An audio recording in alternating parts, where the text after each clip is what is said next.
नमस्कार साथियों, आप सभी लोगों का स्वागत है हमारे चैनल यूपी उत्कर्ष पर। और आज मैं आप लोगों के लिए एक ऐसा अहम मुद्दा यहाँ पर लेकर आई हूँ जिसके बारे में हो सकता है बहुत सारे बच्चों को जानकारी हो और हो सकता है काफ़ी सारे बच्चे जो है वो इसकी उपयोगिता को नहीं जानते हो। अगर आप यूपी में तैयारी कर रहे हैं बहुत सारी शिक्षक भर्ती परीक्षाओं की या यूपी में होने वाले आगामी बहुत सारे अलग अलग जो आयोग हैं उनके एग्जाम्स की, तो आप सभी लोगों को यहाँ पर पता होना चाहिए कि यूपी में डोमिसाइल को लेकर जो है वो अब नए संशोधन यहाँ पर देखे जा रहे हैं। जैसे कि शिक्षक भर्ती परीक्षाओं के लिए डोमिसाइल जो है वो लागू यहाँ पर होने वाला है।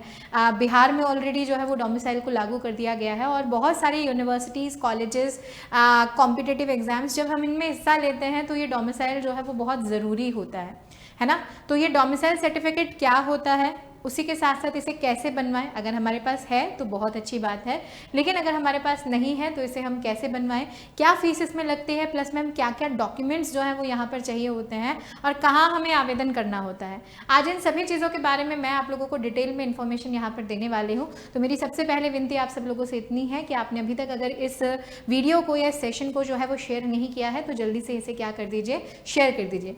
डोमिसाइल सर्टिफिकेट, जिसका शुद्ध हिंदी में नाम होता है मूल निवास प्रमाण पत्र, ठीक है। मूल निवास प्रमाण पत्र संबंधित होता है कि आप किस क्षेत्र से संबंधित हैं, आप किस क्षेत्र में पिछले 15 सालों से जो है वो रह रहे हैं, और अगर आप नहीं रह रहे हैं तो आपके माता पिता या आपका परिवार जो है वो परिवार उस क्षेत्र में पिछले कुछ वर्षों से जो है वो नियत रह रहा हो। और अगर ऐसा होता है तो हम उस पर्टिकुलर राज्य के निवासी माने जाते हैं, मूल निवासी यहाँ पर माने जाते हैं। जैसे कि अगर मैं यहाँ पे बताऊँ कि यूपी में सपोज करो आने वाले समय में जो है वो शिक्षक भर्ती परीक्षा आएगी, तो वो शिक्षक भर्ती परीक्षा जो है वो अभी तक ओपन होती थी। अब क्या होगा ये हमें पूरी तरीके से अभी नहीं पता है, लेकिन अभी तक ये शिक्षक भर्ती परीक्षा ओपन होती थी। यानी आप यूपी में वैकेंसी निकली है, लेकिन राजस्थान वाला बच्चा भी यूपी का एग्जाम दे रहा है, ठीक है। बिहार वाला बच्चा भी यूपी का एग्जाम जो है वो शिक्षक भर्ती का आकर दे रहा है, क्योंकि सबको सरकारी नौकरी चाहिए। और उससे क्या हो रहा था, उससे यूपी के बच्चों के लिए कॉम्पिटिशन जो है वो क्या हो रहा था, बढ़ रहा था। हालांकि कुछ आरक्षण जो है वो राज्य के बच्चों को मिलता है, लेकिन फिर भी अगर बाहर के बच्चे जो है वो अगर हमसे थोड़ा सा लेवल ज़्यादा हैं तो वो कहीं ना कहीं हमारे यूपी की जो भर्तियां हैं उन भर्तियों को क्या कर रहे थे, ले रहे थे। तो अब ऐसा सुनने में आ रहा है कि आने वाले समय में यूपी की भर्तियों में ये डोमिसाइल जो है वो लागू होने वाला है। तो अगर आपके पास डोमिसाइल सर्टिफिकेट नहीं है तो आप जल्दी से इसे बनवा लीजिए, क्योंकि आगामी बहुत सारी प्रतियोगी परीक्षाओं में ये आप सभी लोगों के काम आ सकता है। आइए जानते हैं क्या होता है ये डोमिसाइल जो है वो हमारे सामने। देखो, आप सभी लोगों को सबसे पहले जो है वो सबसे पहले अगर मैं यहाँ पे बता दूं कि डोमिसाइल के लिए हमें कैसे अप्लाई करना होता है, तो हर स्टेट की ना एक वेबसाइट होती है, ठीक है। हर स्टेट की एक आधिकारिक वेबसाइट होती है, एक ऑफिशियल जो है वो वेबसाइट होती है।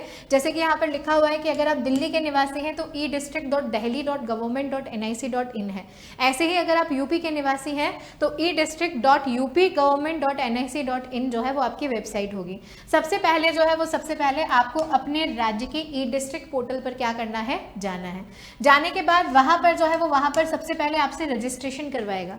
मतलब अगर आप पहली बार जो है वो उस पोर्टल को यूज कर रहे हैं तो आपको उस पोर्टल पर अपना रजिस्ट्रेशन करना जरूरी होगा, जिसमें कुछ बेसिक इन्फॉर्मेशन जो है वो आप लोगों से मांगी जाएंगी। आपका नाम जो है वो पूछा जाएगा, आपके माता पिता का नाम वहां पे पूछा जाएगा, आप कहाँ के निवासी हैं ये आपसे पूछा जाएगा। तो अगर आप पहली बार पोर्टल का उपयोग कर रहे हैं तो आपको सबसे पहले उस पोर्टल पर अपना रजिस्ट्रेशन करना होगा। जैसे ही आप रजिस्ट्रेशन कर लेंगे वैसे ही वो आपको एक लॉगिन जो है वो लॉगिन क्रेडेंशियल देगा, ठीक है। उस लॉगिन क्रेडेंशियल से क्या कर सकते हैं मैम, आप अपने अकाउंट में लॉगिन कर सकते हैं। लेकिन आपको याद रखना कि इस पोर्टल पर आपका लॉगिन तभी होगा जब पहले रजिस्ट्रेशन होगा। अगर आपने इससे पहले कभी इस पोर्टल को यूज किया हुआ है तो आपके पास ऑलरेडी आपका लॉगिन आईडी और पासवर्ड होगा, और अगर नहीं है तो आपको न्यूली इसमें क्या करना पड़ेगा, रजिस्टर करना पड़ेगा, ठीक है। अब जैसे ही आप लॉगिन करेंगे वैसे ही निवास प्रमाण पत्र या डोमिसाइल सर्टिफिकेट सेवा का उसमें क्या करना है, चयन करना है। वहां पे बहुत सारी सर्विसेज जो है वो आपको दी हुई होंगी, जो एक स्टेट के नागरिकों के लिए क्या होती हैं, आवश्यक होती हैं, जो एक राज्य के नागरिकों के पास जो है वो होनी चाहिए। कुछ आवश्यक दस्तावेज होते हैं, तो बहुत सारे जो ऐसी एसेंशियल क्वालिटीज़ हैं उनकी लिस्ट हमें दी हुई होगी। हमें उसमें से क्या चूज करना है, हमें उसमें से निवास प्रमाण पत्र या डोमिसाइल सर्टिफिकेट सेवा का क्या करना है, चयन करना है। और जैसे ही आप चयन करेंगे आपके सामने एक आवेदन पत्र जो है वो खुल जाएगा, एक एप्लीकेशन फॉर्म खुल जाएगा, जिस एप्लीकेशन फॉर्म में आपकी आपसे जुड़ी हुई कुछ निजी जानकारियां जो है वो आप लोगों से वहां पर क्या की जाएंगी, पूछी जो है वो पूछी यहाँ पर जाएंगी। ठीक है, निजी जानकारियां मतलब आपका नाम पूछा जाएगा, आपकी एज पूछी जाएगी, आपकी डेट ऑफ बर्थ पूछी जाएगी, आपकी मदर फादर का नेम पूछा जाएगा, आप कहाँ के निवासी हैं, पिछले कितने वर्षों से यहाँ पर रह रहे हैं, आपका परमानेंट एड्रेस क्या है, ऐसे कुछ बेसिक इन्फॉर्मेशन जो है वो वहाँ पर आपसे पूछी जाएंगी। और बेसिक इन्फॉर्मेशन के बाद लास्ट में वो आपसे कहेगा कुछ डॉक्यूमेंट्स को अपलोड करने की। अब ये डॉक्यूमेंट्स कौन कौन से हैं जो आप लोगों को चाहिए होते हैं डोमिसाइल सर्टिफिकेट बनाने के लिए, वो भी मैं आप लोगों को अभी यहाँ पर बताऊंगी। लेकिन उसके बाद हमें डॉक्यूमेंट्स को क्या करना है, अपलोड यहाँ पर करना है। अपलोड करने के बाद वो आपसे मूल निवास प्रमाण पत्र बनाने की एक फीस जो है वो फीस मांगेगा, जो बहुत ज़्यादा नहीं होती है, 50 से 100 रुपये जो है वो यहाँ पर होती है। अच्छा, बहुत सारे बच्चे ये सोच रहे होंगे कि मैम क्या ये मूल निवास प्रमाण पत्र हमें खुद को ही बनाना होगा? तो मैं आपको बता दूं कि ये मूल निवास प्रमाण पत्र जो है वो आप खुद घर बैठे भी ऑनलाइन आवेदन कर सकते हो। अगर आप खुद ऑनलाइन आवेदन करने में सक्षम नहीं हो तो आपके पास जो भी CSC सेंटर होगा या जो आपके पास ई मित्र केंद्र होगा उस ई मित्र पर जाकर भी आप इसे जो है वो इसे अप्लाई करवा सकते हो। ठीक है, और साथ ही साथ आपको जैसे ही शुल्क का भुगतान करेंगे, ये ऑनलाइन आपसे जो है वो क्या करेगा, फीस मांगेगा। आप ऑनलाइन किसी भी मेथड से जो है वो उस फीस को जमा कर सकते हैं और उसके बाद अपने आवेदन पत्र को, यानी जो आपका एप्लीकेशन फॉर्मेट है, उसको आपको क्या करना है, सबमिट कर देना है। साथ ही साथ वो जैसे ही आप एप्लीकेशन फॉर्म सबमिट करोगे वो आपको एक रसीद संख्या देगा। रसीद संख्या मतलब जिस रसीद संख्या से आपने अपने आवेदन पत्र को क्या कराया है, जमा कराया है, और जिस रसीद संख्या जो है उससे आपका आवेदन क्या किया जाएगा, सत्यापित किया जाएगा। यानी सपोज करो मैंने आज मूल निवास प्रमाण पत्र के लिए अप्लाई कर दिया है और मुझे जो है वो मुझे अगले 7 दिनों में जो है वो 7 दिनों में पोजीशन जाननी है कि मेरा मूल निवास प्रमाण पत्र कब तक इशू कर दिया जाएगा, तो आप इस रसीद संख्या के आधार पर ही अपने उस अकाउंट को क्या कर सकते हैं, खोल सकते हैं। ठीक है, और सत्यापन के बाद जो है वो सत्यापन के बाद अगर मैं बोलूं कि इसमें कितना समय लगता है, तो लगभग 7 से 10 दिन का समय जो है वो मिनिमम इसमें लगता है। जैसे ही आप आवेदन करेंगे उसके 7 से 10 दिन बाद जो है वो आप यहीं पर जाकर जो है वो इस रसीद नंबर को डालकर अपने मूल निवास प्रमाण पत्र को डाउनलोड कर सकते हैं। ठीक है, तो ये तो हो गया पूरा प्रोसेस कि किस तरीके से जो है वो किस तरीके से यहाँ पर जो है वो यहाँ पर किया जा सकता है। अब सबसे इम्पॉर्टेंट बात ये होती है कि मैम जो आवश्यक दस्तावेज हैं वो कौन कौन से हैं, एसेंशियल डॉक्यूमेंट्स कौन कौन से हैं जो हमें मूल निवास प्रमाण पत्र बनाने के लिए चाहिए। तो सबसे पहले तो आपके पास आपका कोई भी आइडेंटिटी प्रूफ होना चाहिए, जिसमें आपका आधार कार्ड भी चल सकता है, पैन कार्ड भी चल सकता है, वोटर ID भी चल सकता है। लेकिन जैसा कि आप सभी लोग जानते हैं कि सबसे एसेंशियल डॉक्यूमेंट आजकल होता है आधार कार्ड। तो अगर आपके पास आधार कार्ड है तो आप आधार कार्ड इसमें लगा दो। प्लस आपके एड्रेस को वेरीफाई करने के लिए आपसे आपका राशन कार्ड, पानी का बिल या बिजली का बिल, कोई भी एक डॉक्यूमेंट जो है वो यहाँ पर क्या करेगा, मांगेगा, जो कि लेटेस्ट होगा, है ना। और उसी के साथ साथ अधिवास प्रमाण पत्र, जैसे कि जन्म प्रमाण पत्र। सपोज करो आप यहाँ पर इस क्षेत्र में पिछले 15 वर्षों से रह रहे हो लेकिन आपका जन्म कहीं और हुआ है, ठीक है, आपका बर्थ जो है वो बर्थ किसी और स्टेट से है, तो वो चीज़ यहाँ पे मानी जाती है। और उसी के साथ साथ आपके एक पासपोर्ट साइज फोटो और एक शपथ पत्र जो है, यदि आवश्यक हो किसी चीज़ से रिलेटेड, आपसे रिक्वायरमेंट करे वो ड्यूरिंग फॉर्म फिलिंग, है ना, तो भरना है, वरना नहीं भरना है। तो बहुत एसेंशियल से डॉक्यूमेंट है जो हम सबके पास होते हैं, हमारे घर का पानी बिजली का बिल, आपका बर्थ सर्टिफिकेट, आपकी पासपोर्ट साइज फोटो और एक आपका जो है वो क्या, पहचान पत्र। ठीक है, दूसरी बात सबसे इंपॉर्टेंट चीज़ कि मैम डोमिसाइल सर्टिफिकेट बनाने के लिए पात्रता क्या होनी चाहिए, हमारे पास एलिजिबिलिटी क्या होनी चाहिए। ठीक है, तो आपको याद रखना है कि जो आवेदक है उसको कम से कम 3 साल तक राज्य में रहना चाहिए। मतलब आप अगर लास्ट 3 ईयर से जो है वो लास्ट 3 ईयर से अगर उस स्टेट में रह रहे हो तो आप डोमिसाइल बनाने के लिए पात्र हो, या फिर आपके जो माता पिता हैं वो उस राज्य के स्थानीय निवासी होने चाहिए।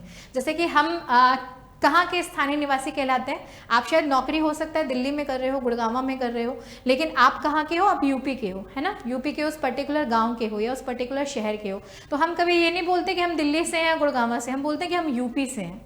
स्थानीय निवासी कहाँ के हैं, यूपी के हैं, क्योंकि हम एक लंबे समय से वहीं पर रह रहे हैं। ठीक है, और पात्रता की जो शर्तें होंगी वो हर राज्य और केंद्र शासित प्रदेश के लिए क्या हो सकती हैं, अलग अलग हो सकती हैं। जैसे यहाँ पर सिर्फ एक एग्जाम्पल बताया, हो सकता है यूपी में 3 साल ना मांगकर 5 साल मांग रहे हूँ, 10 साल मांग रहे हूँ, 15 साल मांग रहे हूँ। तो हर राज्य ने अपना डोमिसाइल बनाने के लिए अलग अलग जो शर्तें हैं वो तय कर रखी हैं।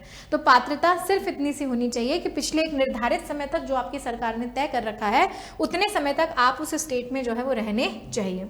अब इसके फायदे क्या क्या होते हैं मैम? डोमिसाइल सर्टिफिकेट बनाना हमारे लिए क्यों ज़रूरी होता है? तो अगर आपको अपनी ज़मीन की कोई रजिस्ट्री करानी हो तो आपके पास डोमिसाइल होना ज़रूरी है। अगर आप उस स्टेट में कोई ज़मीन परचेस कर रहे हो, अगर आपको व्हीकल लेना होता है तो व्हीकल लेते समय भी आपको पता है कि आजकल व्हीकल लेने में भी बहुत सारी फॉर्मेलिटीज़ होती हैं, आपकी नंबर प्लेट बनती है, स्टेट रजिस्ट्रेशन होता है, तो वहाँ पे भी आपका डोमिसाइल आपसे क्या किया जाता है, मांगा जाता है। आप किसी भी यूनिवर्सिटी, किसी भी कॉलेज, किसी भी इंस्टीट्यूट में जो है वो एडमिशन ले रहे हो तो भी डोमिसाइल की ज़रूरत पड़ती है, या आपको अगर किसी अपने फाइनेंशियल रिक्वायरमेंट के लिए लोन लेना होता है, ठीक है, तो भी डोमिसाइल सर्टिफिकेट आपसे मांगा जाता है कि आपके स्थानीय निवास जो है वो कहाँ पे है, ठीक है। तो हमारे पास ये एक एसेंशियल डॉक्यूमेंट्स है जो होना चाहिए। और क्योंकि हम यूपी के विद्यार्थी हैं इसलिए मैं आप सभी लोगों को एक सिंपल सी चीज़ और बताना चाहूँगी कि यूपी में यूपी SSSC पैट 2025 का एग्जाम आने वाले समय में होने वाला है। शिक्षक भर्ती भी यूपी में जो है वो इस साल बम्पर भर्तियां जो है वो निकाली गई हैं, जो कि होने वाली एक लंबे समय बाद। तो चाहे हम लोग यूपी SSSC लेखपाल की बात कर रहे हो, यूपी पंचायत सहायक की बात कर रहे हो, यूपी आंगनबाड़ी भर्ती की बात कर रहे हो, होम गार्ड रिक्रूटमेंट की बात कर रहे हो, इन सभी वैकेंसीज में आपको यूपी डोमिसाइल मैंडेटरी है। अगर लेखपाल है तो आपके पास यूपी का डोमिसाइल होना चाहिए। अगर यूपी पंचायत सहायक आप बन रहे हो तो आपके पास ग्राम पंचायत का डोमिसाइल या रेजिडेंट जो है वो होना चाहिए। आंगनबाड़ी भर्ती अगर कर रहे हैं तो लोकल वार्ड या ग्राम पंचायत में आपका रेजिडेंस मैंडेटरी है, ठीक है। और यूपी होमगार्ड रिक्रूटमेंट है तो उसके लिए भी उत्तर प्रदेश का रेजिडेंट होना आपके लिए जरूरी है। और बहुत जल्दी हो सकता है आपको आने वाले समय में यूपी में एक कंफर्मेशन भी मिल जाए कि यूपी में भी शिक्षक भर्ती जो है उसके लिए भी डोमिसाइल होना जरूरी है, और मौका सिर्फ उन्हीं लोगों को दिया जाएगा जो वास्तव में यूपी के स्थानीय निवासी हैं उसी शिक्षक भर्ती में। तो अभी तक अगर आपने इस डोमिसाइल को नहीं बनवाया है तो जल्दी से इस प्रोसेस को फॉलो करके आप अपने इस डोमिसाइल सर्टिफिकेट को बनवा सकते हो। और ऐसी सभी महत्वपूर्ण जानकारियां आगे भी आप सभी लोगों के सामने मैं लेकर आती रहूंगी। तो चैनल को सब्सक्राइब कर दीजिए, लाइक कर दीजिए, शेयर कर दीजिए। धन्यवाद।